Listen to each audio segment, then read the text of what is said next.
Up next on Live It Up, we have Bonnie Reich, and she's the owner of Symmetry Closets. Welcome to the show. How are you? Great, Donna. Thanks for having me. Tell me about your company. What is Symmetry Closets? Well, we are a closet company, as it's in the name, but we do much, much more than just closets. Of course, it's our specialty, but we have all types of other projects we do, wall units, home offices, that's a really big one, and laundry rooms are very, very big today. Really? Laundry rooms? Laundry rooms, yes. You know, recently at the IDS National Awards, right, laundry rooms were kind of all the rage. And I was wondering, people spend a lot of money on their laundry rooms, but they need to be functional. Yes. And that's one of the things that you specialize in, is making someone's life functional. Yes, functional. Well, we do a few things, you know, and I'm glad you framed it that way, because I don't really think of ourselves as in the shelving business, and I think that's absolutely the wrong approach. So everybody who works for me, we're designers. So I'm a trained designer, architectural designer. My designers who, you know, work for the company, who go out and meet with people, they're also trained interior designers. And I think that's very important, because we're really in the space planning business and coming up with solutions for really designing very small spaces. So that's how we like to frame it, because I think that's how you really understand the challenges that people have and try to relieve those pressure points in their lives. And so, for sometimes, you know, I'm vertically challenged. I'm a tiny petite girl, and you come up with great solutions too, depending on somebody's lifestyle, or you know, you really do customize the solutions for people based upon their lifestyle and what their needs are. And you recently expanded. Tell us about your new digs. Yes, we did expand. Well, things have been going very, very well. You know, we met here on your set 5-6 years ago when the company was very small, and now I have 8 people working for me, so 9 in total. We moved to Holbrook so we can accommodate this much larger company and a much bigger customer base. And what makes us different is that we're really an old-fashioned company. We haven't lost sight of the fact that it's our customers who drive our business, their satisfaction, and more than their satisfaction, making their dreams come true in many cases, which makes us very happy. They tell their friends, their neighbors, they have a great experience. They want their family and people they know to have just as good an experience, if not better. A lot of it's referral based. Oh, I mean, somebody will say, "Oh, I had Bonnie do my closets," or "I had Symmetry do my closets," and I hear that on. There's a lot of buzz going on about Big that. buzz, so yes. Congratulations on that too. Thank you. Because that's really, I feel, the way to build a business is to do a great job for somebody, so much so that they want to tell their friends. Yes, it's a way to build a strong business. So we don't do conventional advertising, and now we're in our 7th year, and going strong and bigger and better than ever before. So we're very, very proud of that. Tell me one success story recently, a recent success story that you had that you're proud of. Well, we have so many. So a little one, I'll tell you 2. Okay. So a little one is I had in our old location, we used to be a little bit further into Nassau County, which is our base, and we really do service Nassau and Suffolk. Although we do go all around the New York area, that is our main focus. It's Nassau and Suffolk. And in our old location, I had a neighbor a business neighbor who kept saying to me for 3 years, "I want to do custom closets. I want to do custom closets." So the day we were moving out, she was like, "You have to come over to my house to do custom closets." I said, "Okay." So we designed a project for her and a project for her son, and then she wrote a really beautiful testimonial and posted it online, which was very, very touching, which is great. And she was just like, "Why didn't I do this years ago? What stopped me?" So I love that, because when people realize how much it changes their lives, how much easier it is to just get themselves organized and keep their house organized and clutter-free, how much better they feel. So I was happy that somebody that I consider a friend had that same experience and then shared it with everybody else. Wonderful. And what was the other story? Well, another story is I had a customer in a condo, and some people don't like working in condos, but I think they're great because it's like an apartment. You know, you don't have a garage, you don't have an attic, you don't have those residual spaces. So clutter really starts to be a big factor. Well, she had a lovely apartment, but tiny, tiny closets. So how can a grown woman live like that? So after looking at the space, what we decided to do was build her a really, really big wall unit. So it was over 12 feet long. And she was like, I don't know. Is this going to work? Is this going to It's going to be great. It's going to be great. So, of course, after she has it done, it just made a place for everything. And, you know, we worked around her television, her sound system, made places for her. She even had, like, little figurines because she does a lot of traveling, really travels the world. And it just decluttered her whole apartment. So instead of having a lot of little things like small pieces of furniture just kind of all over the place and making a very scattered kind of really just an incohesive, you know, interior experience.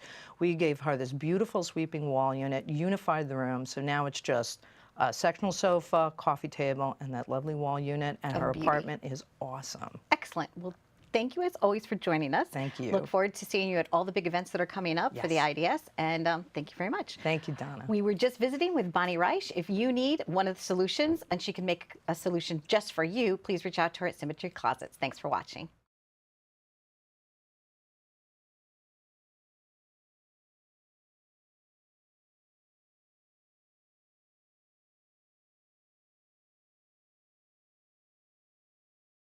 With us now is Dr. Theresa, and she is a specialist in helping people reduce their stress. Is that one of the ways? That is one. Chanting is one. Okay. How are you, my friend? I am absolutely blessed. Thank you so much for hosting with me. We got to become closer friends when we were both guest speakers at an empowerment seminar up in Saratoga Springs, which is kind of known for their wellness, right? It's part of the area that they're known for that. Oh, absolutely. It's an energy center that brings people in for the natural healing of the springs, the minerals, but also there's another level of spiritual energy there that's really rejuvenating for people, and I just love it. How did you discover this as a pathway and a journey for yourself? What was that moment of transformation for you? Well, I've noticed since I'm a child, I always had a sense of things, a sixth sense of things, if you will, and I noticed everyone has that. And how can we develop that? How can we develop our inner potential to help everything that we do in our lives and to help others, to contribute to others? So I ended up going into the healing field of physical therapy, massage therapy, hypnosis. And I discovered after working with patients for over 30 years and seeing, you know, this guy has a bad back, who has a bad shoulder, what's really going on? Okay. And the problem Not seems... the symptoms, but more the cause. What's beyond the physical symptom? And the body, I discovered, is a metaphor for the soul. So as you start to listen to people, oh, that lady has a chip on her shoulder. She comes in with a rotator cuff problem in her shoulder. Oh, my back's going out. Why? That person's support system has left him. He's in the middle of a divorce. Oh. You see these things again and again where the body symbolizes what's happening on the spiritual or emotional side of a person. It's not a judgment of someone, it's not a criticism, but it just shows us, is there something we can look at to heal our inner distress and the outer stress around our lives? I used to like reading an author, Dr. Louise Hay. Right? Yes. Have you read any of her work? Because, you know, I would say somewhere along the late 80s, people started becoming more awakened. Would you agree with that time frame? Okay. What do you think caused all of that awakening? Because there are people right now, in my opinion, that are awake, and then there's people that are completely like they've got blinders on, right? They're like, time to make the donuts, you know? So what caused that change, that shift, in your opinion? Well, it's believed that part of the harmonic convergence, the natural flow of things, the energy picked up, spirit comes through us more easily. We listen better to our other side. And the media, people like you, have brought this out so that people can hear, oh, what's that experience I've had? Where in the past you would be condemned or burned at the stake. Yes, if you said, imagine people on the other side of the world can see what you're doing now. Well, we call that the internet, satellite TV. But there's a way to see your inner self, and I help people to access that, which is something that's just wonderful to help unstress the body. What's one of the greatest successes that you've had? Can you, like, without names, can you tell us about a case study that, you know, what the situation was and how the transformation occurred for them? I can see that across numerous patients I've worked with. I'll use back injury as an example because I'm board certified in orthopedic physical therapy and I focus with people. So a guy comes in, he's 86 years old, ready for back surgery. Now, the doctors were a little nervous about doing the surgery because of his age, but he was in very good shape. He said, you know, before my surgery, I want to visit my daughter over in Australia. I said, you're going to get on a plane, you can't hardly walk, you're in a walker, a brace. The therapy I knew wasn't going to help him at that point. Sure enough, he sees his daughter, he connects with his family and discovers a support system. He comes back, cancels the surgery, his back is fine. Wow. He's the same person with the same MRI he left with, but he made a connection. And the low back can symbolize many things for people. One would be a sense of connection to tribe, your family, your friends. Are you connected? Are you supported? Your back is your support system. Where do you need more support in your life? So I work with people from a metaphysical therapy standpoint. Where is that support system to come from? Do they realize the connection? And sometimes you need to change the people around you, correct? Absolutely. Sometimes if you find out that the people around you are making you sick, You need to change the people around you that are making you feel better. I hear that from people with workers' comp injuries. Yep. Another lady came in, scheduled for back surgery. I said the physical therapy is not going to work at this point. She hates her job. She said, I'm going on vacation before I get my surgery. She goes off to Jamaica Mon, has a great time, gets her hair braided, comes back, no problem with her back.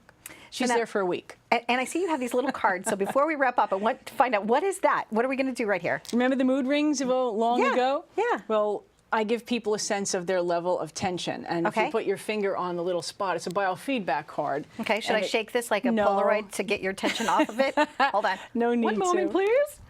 Okay, shake it like a... And then just hold for a few seconds and watch the color. So this is how we show people their level of stress and tension. Black, more cold, stress and tension, less circulation in your hands. Okay. More blue, I'm chilled, I'm relaxed, I'm in my mindful meditative state.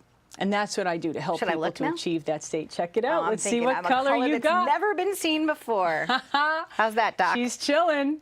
She's in great shape. Wonderful. Living it up right here. Blessed. I think you're awesome. And so if people wanted to find out more, they wanted to work with you indirectly or through the internet, how could someone find out?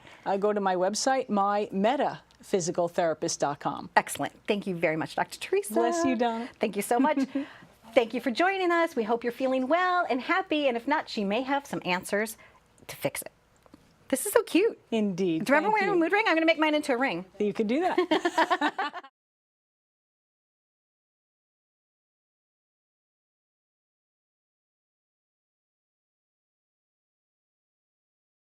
You're so cool. Hey, how are you? When I was young, I grew up singing in a patriotic singing group called the Futures of America. I even auditioned for Star Search. Not many people know that about my history. And with us now, I'm so delighted to have Christian. And he recently got the Golden Buzzer at America's Got Talent. Welcome to the show. How are you? Thank you so much for having me. I'm so excited to be able to experience this. This is incredible. Oh my goodness. So you grew up in a beautiful family, very supportive of the arts. And tell me a little bit about at what age you knew that you enjoyed singing. When did that happen for you? Well, I grew up with a very musical family. My uncle's in a band, my aunt's in a band, my other uncle's in a band. So every get-together we'd always, have my uncle play his guitar. And we'd all just jam out and sing. And a specific thing I'd love to sing is blues and jazz. So I just randomly just sing and make up my own words that didn't even exist. And I'd scat at 3 years old. And it was just really something that we'd always do for Christmas, Easter, all those big holidays. And that's really when I knew that I loved music. And when I got older, about 9 years old, I sang in my town of Patchogue. During Live After 5 for karaoke. And that's when I really started to get out there and start performing. What was your go-to karaoke song? My go-to karaoke song at the time was ABC. I was 9 years old. By Jackson 5. Yeah. That was a big one for me. ABC, easy as 1, 2, 3. And my go-to karaoke song was always Gloria Gaynor's I Will Survive. And I actually had the opportunity to interview her at her home. Oh, wow. And Christian, the whole time I'm thinking in my head, do I tell her that she's my go-to karaoke song or do I not? I ended up telling her. That's good. Just be open, right? Yep. I think she was flattered, but we didn't get a chance to do a duet or anything together. Maybe in my future. So the experience now is, so you grew up loving it. Who encouraged you to audition for America's Got Talent? Well, oh wow, good question. Last season, which is when Simon actually came back, it was something that was always in my mind. It was something I always wanted to do, was perform in front of Simon Cowell. And to hear that he came back for AGT was just really exciting for me. So I was definitely thinking about doing it. And a good friend of ours submitted me, and I auditioned in front of the producers. And then it's that audition, and then you get through to the actual auditions. Okay. And then what happened at my audition is I got the Golden Buzzer. Yes, you did. It's still thrilling, right? It still feels like it hasn't happened yet. It's just wow. It doesn't feel real to me yet. It's just such an incredible feeling, a great experience.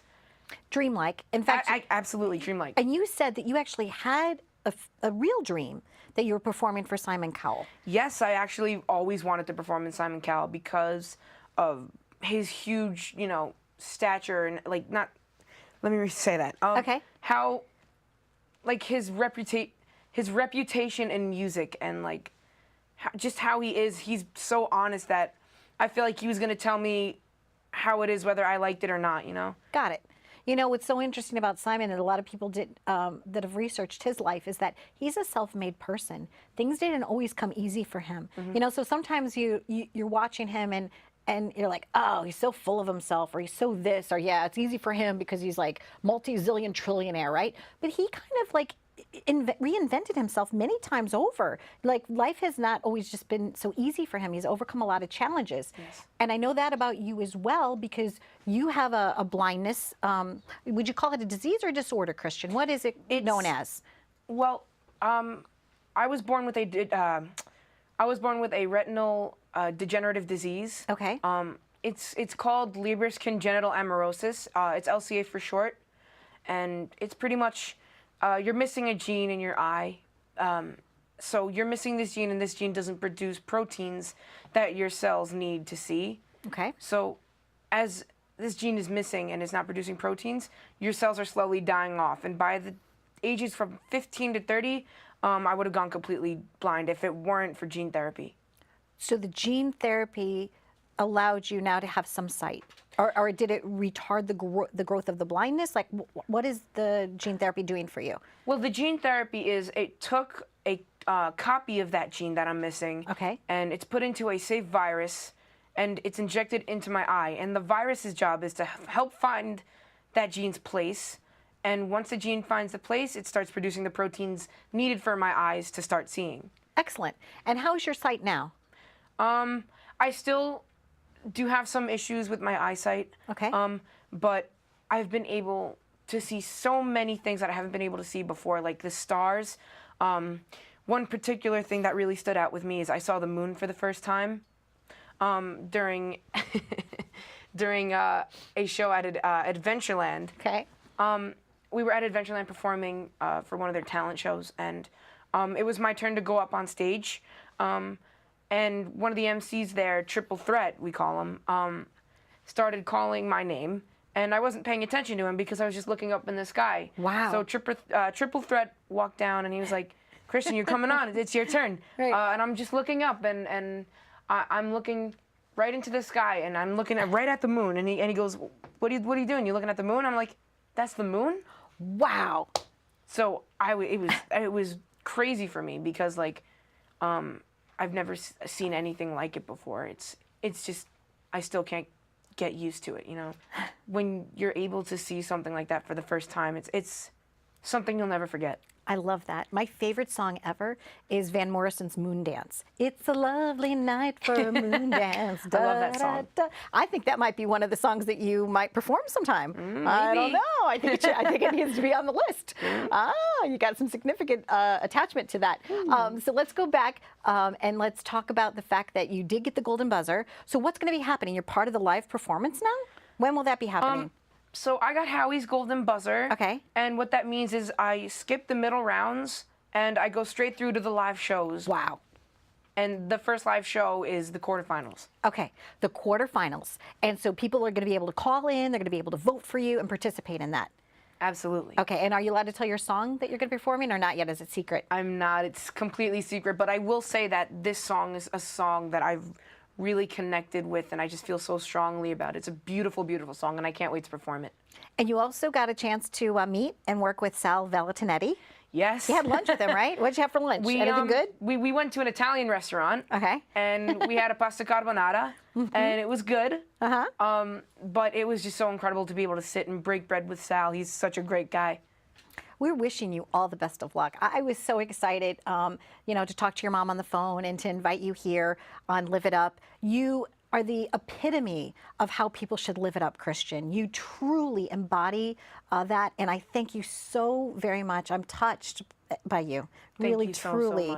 much. You've been one of my favorite guests, and over the multitude of people I've interviewed, you're so real. You're so authentic, and you're going to have a huge career in this industry. Thank you so much. So Thank you so much for having me. You're This is welcome. incredible. And you got my vote.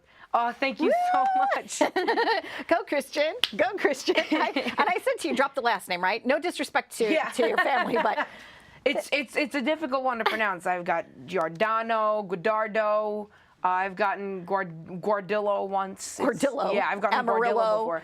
Right. Amarillo. Amarillo. That would have been something. Armadillo from Amarillo, Texas. I don't know. But Christian, thank you again. Thank you so much. Okay. Stay tuned for more on Live It Up. That's right. Christian right here from AGT. He's a big winner. He's got a big heart. Wow. Let's follow his career.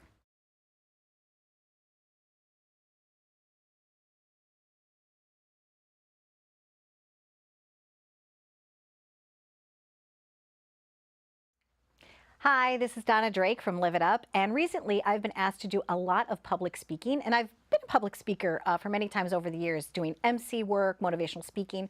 Right now I'm talking about a topic called focus. It's finding out consistent, unique strengths. I'd love to be a speaker at your next event. In addition to hiring me as a speaker, you'll also get to come on the show. So please, ladies and gentlemen, if you'd like me to come speak at your event, reach out to me at liveituptvshow@gmail.com, and thanks for watching.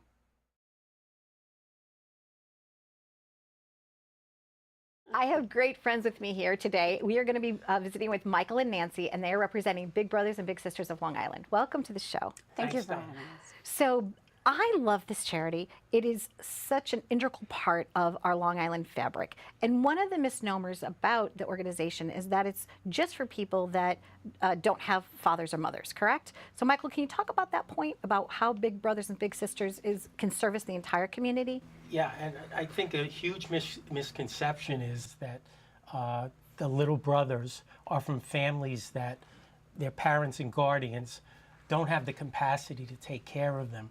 It's actually the exact opposite. They come from loving and caring families who recognize that they need a mentor or a companion to get the most out of their potential. And sometimes, you know, like I was bullied when I was a kid in school, and instead of going to recess, they put me with the guidance counselor, and we would play games and stuff. And I didn't really realize that what was happening is they just wanted to empower me to have some positive experiences in my life, to keep me away from, you know, people, maybe the wrong group of people, right? And to kind of re-guide me into something positive. Nancy, what's been your experience working at Big Brothers and Big Sisters, and why their mission is so important to you personally? Well, I think the rise in social issues for children, a lot of the children have, over 90% come from families that they're raised by a single parent.